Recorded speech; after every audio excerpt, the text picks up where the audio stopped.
Hello everyone, hope all of you are doing good. Topic for this week is excerpts from the Monetary Policy Committee meet chaired by Reserve Bank of India Governor held between 7th and 9th of October 2020.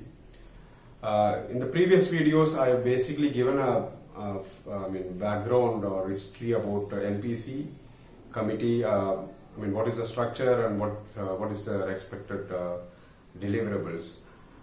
Maybe just to recap, Monetary Policy Committee is a 6-member committee, 3 from RBI and 3 from eminent economists outside RBI. So they meet every 2 months to take stock of the Indian economy, and then they come out with measures to spur growth or to arrest unfavorable situation. That's what they do and they basically come out with, in common individual parlance, market expectations will be that they will, any change in the policy rates or subsequently they will come out with guidance as well. So even though there are many things they do like open market operations and other stuff, the focus will be on the policy rates as well as guidance. So accordingly, it was a unanimous decision of the 6-member committee to keep the policy rates unchanged from the previous period, and 5 out of the 6 members voted for accommodative stance. What is this accommodative stance? It's nothing but,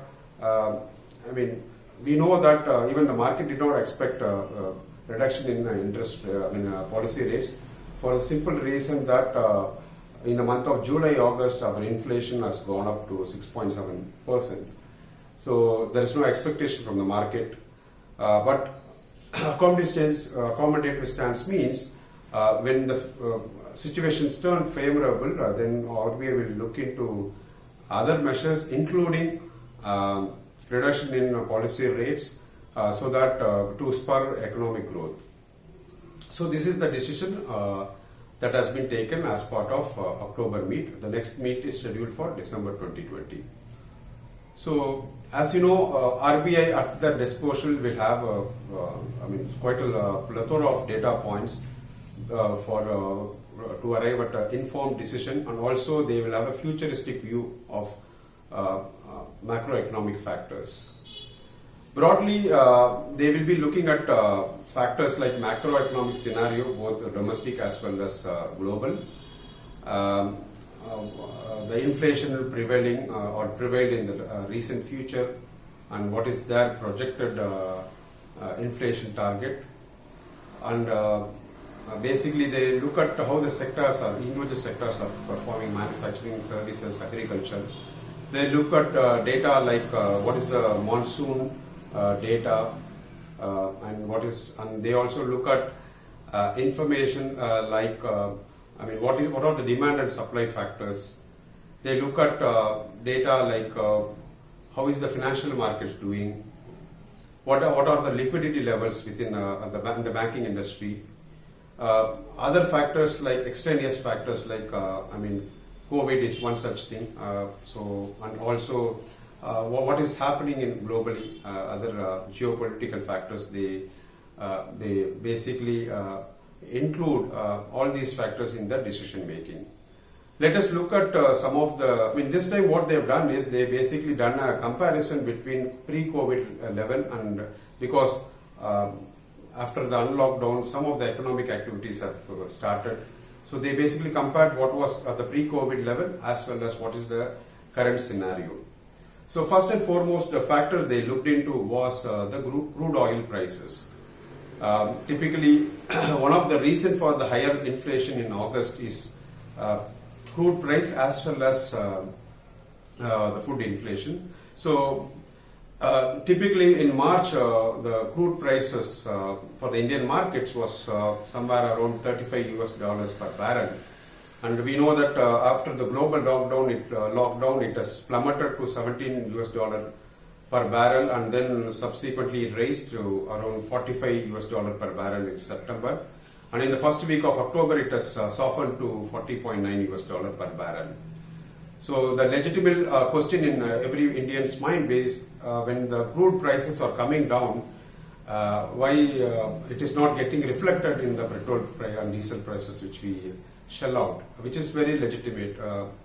But thing is, what we need to be cognizant of the fact that crude or petrol, diesel prices are not under the GST regime, and some of the states have basically enhanced their tax on fuel because on the one side there was no or relatively very little economic activity, so there is no money or in both central and state government relatively speaking. On the other side, I mean they have come out with a lot of stimulus measures for the individuals to tide over the COVID challenge.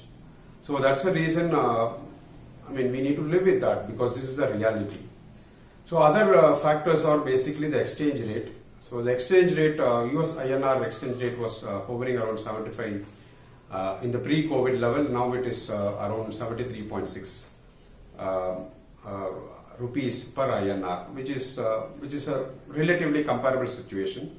So I think it's a comfortable position. Then the third factor was basically the monsoon. So when in the pre-COVID level, in the month of March, April, they were anticipating a near normal monsoon this year. I think fortunately for us, as things stands now, we have a 9% incremental monsoon during a long period average, which is very good. I think we all know that when our economy was, the GDP growth rate for Q1 was totaling around 23.9%. In all the sectors were in contraction. Only sector which grown was agriculture sector around 2.4%. Because one of the major reason is the COVID was concentrated predominantly in urban places. So the agriculture activity in the rural area was happening as normal. And we have seen a very good harvest for kharif crops, and also the monsoon is more than expected, which is very good. And the recent news are basically all the reservoirs are already filled up across India, maybe other than maybe Tamil Nadu because seasonally rainfall comes through northeast monsoon. So on the Rabi crops also, the expectation is it will be a bumper harvest, because the recent report is the water level or the soil quality is very good for Rabi sowing. So which is a very good news. I think what it means at a larger picture is, we have seen, as I said, we have seen higher inflation in August, July because of food inflation. Now, if backed by good harvest in the next few months, I think that we can see a softening of food inflation, which will ensure that the inflation level will be within the desired level. So, which is a very good news. The other factors are basically the GDP growth rate globally. So RBI is expecting, based on the data available, globally the GDP will, in the beginning of the year, we have seen that there will be a contraction in the economy, global economy in 2020. So as per the recent estimates, they are forecast in that the global economy will plummet or contract by 4.9% in 2020 and they will positively grow by 5.4% in 2021. So basically they have broken down into advanced economy, figures for advanced economy and figures for emerging market economy. So in advanced economy are expected to contract by 8% in 2020, and whereas it is minus 3% for emerging market economy. In 2021, the advanced economies are expected to grow by 4.8% and emerging market by 5.9%. So basically it averages out to 5.4% in next year. The other important factor is fiscal deficit, which is very, very important because at least this government is very prudent on that front. So in the beginning of the year, we basically will the fiscal deficit will be in the region on the estimated level of 3.5% because of COVID and plethora of stimulus measures. We anticipate next stimulus package shortly. So all this will result in more borrowings, which will have a significant impact on the GDP. So that's a figure which we need to wait and watch. So these are all the major data points which RBI has built on, and they basically forecast that as a GDP growth, India specifically will contract. We see a contraction of 9.5% for the total year 2020-21. So Q1 data is already out, wherein our economy has contracted by 23.9%. Q2, they feel that it will contract by 9.8%, and even though September, August, the recovery has already started, and it will be around 5.6% in Q3, and in Q4 we will actually grow by 0.5%.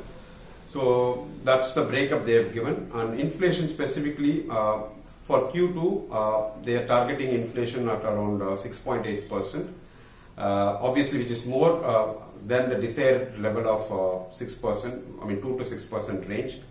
So because August and July have already seen higher inflation, and maybe for next Q3, they are expecting the inflation to tone down to, come down to 5.4%, and then subsequently in Q4 2020 we will see around 4.5% inflation, and next year, that is Q1 21-22, inflation will be at 4.3%. So next 3 quarters are within the desirable range, which is very good. And as far as Q1 2021-22 growth goes, they projected at 20.6% growth. It will look very big because of the low base effect, because in Q1 we have contracted 23.9%. So whatever growth we are going to show in Q1 2021-22, it's going to be humongous. That's what at least RBI is expecting. I think from manufacturing perspective also, I think recent data are very promising. So we already discussed about manufacturing PMI increasing to 556.8 in September 2020, which is an 8-year high. In August it was 52. So anything above 50 is expansion. So basically it's going well. Not only manufacturing, some of the service sector also are coming to slowly and steadily coming to pre-COVID level, which is a good news. I think all in all it looks a very good picture. Touch wood, the same progress continues, because even the eminent economists as well as the bankers and even the credit rating agencies, they have seeing a better recovery and more than an anticipated recovery in the first few months. But we have to obviously keep our fingers crossed, because the COVID recovery rate today in India stands at 86.16%, which is very good. Because in the last 2 weeks, our average active cases have come down from almost 10.5 lakh to around 8.5 lakhs, which is 2 lakhs around reduction in 2 weeks' time is a very good rate. I think there are some few provinces or states who see increased COVID reporting, especially Kerala and Karnataka, I think, which is a cause of concern. But by and large, other states, we see the number of new cases and recoveries are in tandem, or on the recoveries on the higher side in most of the states. So hopefully this situation continues, and the exports also we see it has shown a growth. Imports plummeted, and it is also recovering, going up fastly, which is also a good sign. So all in all, unless the economic indicators or global economy does not worsen relative to today, then we are we are in good we are due for good times. In other words, the recovery can be faster than what everybody foresee. So that's it for this week. Please do like, subscribe, share my videos. If more people view my video, it will also give me that extra push to do more. I think last week it was not the number of views are not that good. Hopefully it will improve going forward. So your views are more of paramount importance to me, so that I can improve on the quality. Until we meet next week, please take care. Thank you and bye bye.